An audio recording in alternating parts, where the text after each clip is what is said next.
MSHA's Hazard Communication Standard requires you to inventory your mine chemicals and to decide which are hazardous. If a chemical is hazardous, it must be included in your HazCom program. That means you must make sure it's labeled. You also have to keep a copy of its material safety data sheet, which we call an MSDS, and you have to train your miners about the chemical's hazards as well as how they can protect themselves from those hazards. We made this video to help you learn how to inventory the chemicals at your mine and how to decide which are hazardous. Your miners don't need to be afraid of chemicals. Millions of people work safely with them every day. But their health is at stake, and you have to provide a safe and healthful workplace.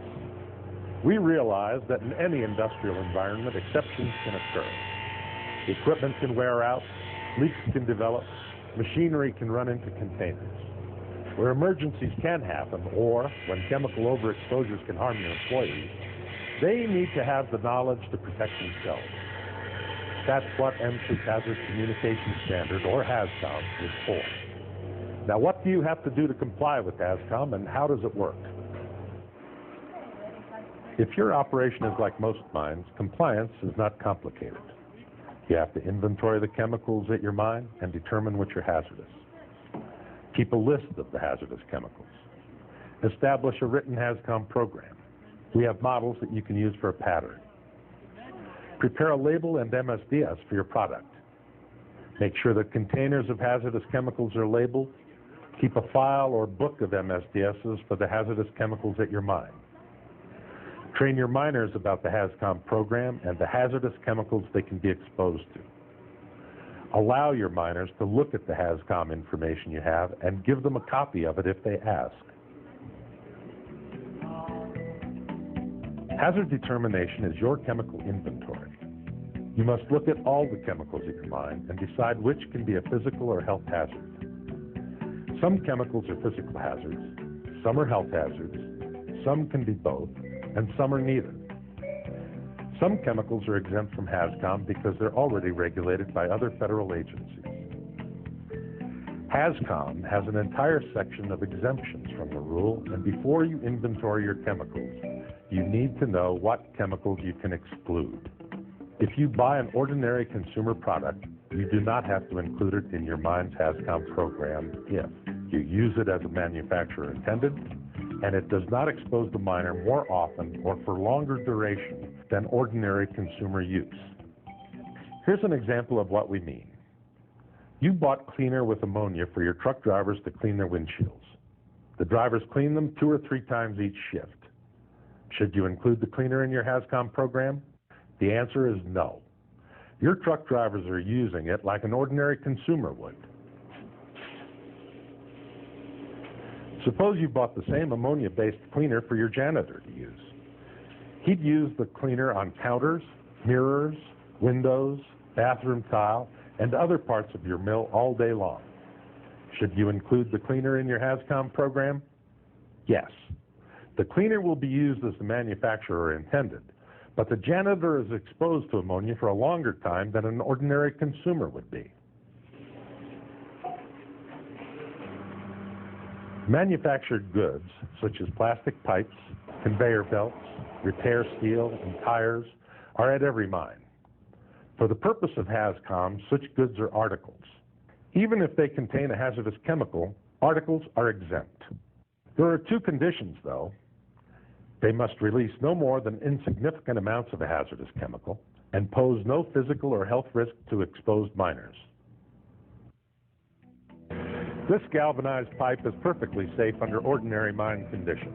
And under ordinary conditions, It poses no hazard and, as an article, is exempt from HazCom. Does anyone ever weld on galvanized pipe? It happens in a lot of places. Among other problems, galvanized pipe is coated with numerous hazardous chemicals, including lead. When you're welding on it, significant amounts of lead fume are created, among other health hazards, and the pipe is no longer exempt. You don't need to include personal items, such as food, tobacco, drugs, or cosmetics, in either your hazard determination or your HazCom program. They are exempt if they are packaged and labeled for retail sale and intended for an individual miner's personal consumption or use. For example, suppose you bought several gallons of a gel hand cleaner at an auto parts store for use in your mine's maintenance shop. The label says it is an eye irritant, and it does not contain harsh solvents. The store didn't have an MSDS to give you, but you get one through the product's web page. The MSDS says that the product contains the following hazardous ingredients: mineral oil, sodium hydroxide, and ethanolity. The product is safe and presents no immediate or long-term health hazard. Ingestion may require medical attention, and OSHA standards and SARA Title III do not apply to this cosmetic product. Do you need to include this soap in your HazCom program? The answer is no. The FDA has classified soaps as cosmetics, and cosmetics are exempt under HazCom's definition. Also, you can rely on the manufacturer's MSDS when it says that OSHA standards do not apply, and you can infer that it also doesn't apply to HazCom. HazCom was designed to be fully compatible with the requirements of OSHA's Hazard Communication Standard. If you're using a chemical product at your mine and it's not listed in HazCom's exemptions, how can you tell if it's hazardous? First, you should check the product's label and MSDS. They're your most reliable source of information about the hazards a chemical can pose. But beyond the label and MSDS, there are two questions that you ought to ask about chemical. Can it cause harm? And can a miner be exposed to the harm under normal conditions of use or in a foreseeable emergency? If you answer yes to both of these questions, consider the chemical hazardous under HazCom. The basic rule of thumb, however, is to consider a chemical hazardous if its label or its MSDS says it's hazardous. What do we mean by foreseeable exposure? If a miner cannot be exposed to a chemical, or the risk of exposure is so slight that it's unforeseeable, the chemical should not be included in your HazCom program. Let's say that your truck drivers do not help with the repairs on your trucks. Only mechanics perform this work. Your drivers, therefore, are not exposed to a solvent that's used to remove gasket material in the shop. For your drivers, the exposure to the solvent is unforeseeable. But for your mechanics, the exposure is foreseeable. You have to include the solvent in your HazCom program. But you only need to train your mechanics, not your truck drivers, about the solvent's hazards. So, those are the basic ideas behind making a hazard determination. Let's look at some chemicals that are often found at mines and do a hazard determination on those. Diesel fuel is the most common of all mine chemicals. You have 3 pieces of diesel-powered equipment at your open pit mine, which you fuel with off-road diesel number 2. The MSDS says this product is a combustible by Department of Transportation standards. The MSDS also says that long-term repeated exposure of laboratory animals to whole diesel exhaust has resulted in an increased incidence of lung cancer in them. The National Fire Protection Association indicates no health hazard. Let's say one person is assigned to fuel your equipment. The operators of the machine do not help. Is this a hazardous chemical under these conditions? Yes. Diesel fuel is combustible, and both the maintenance person and the machine operators have a potential for being burned, and they must know of this hazard.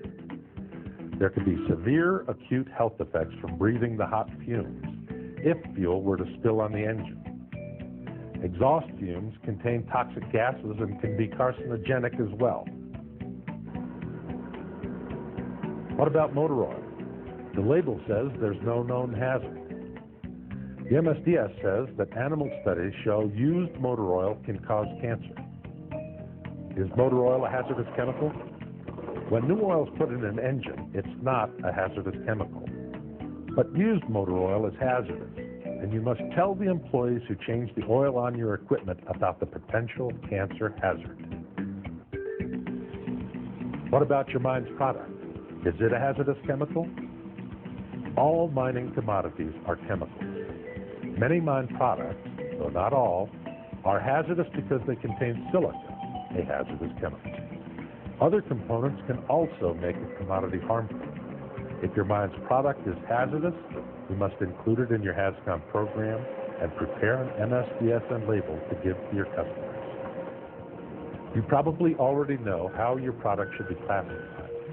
If not, you will have to review available scientific evidence to determine its hazards.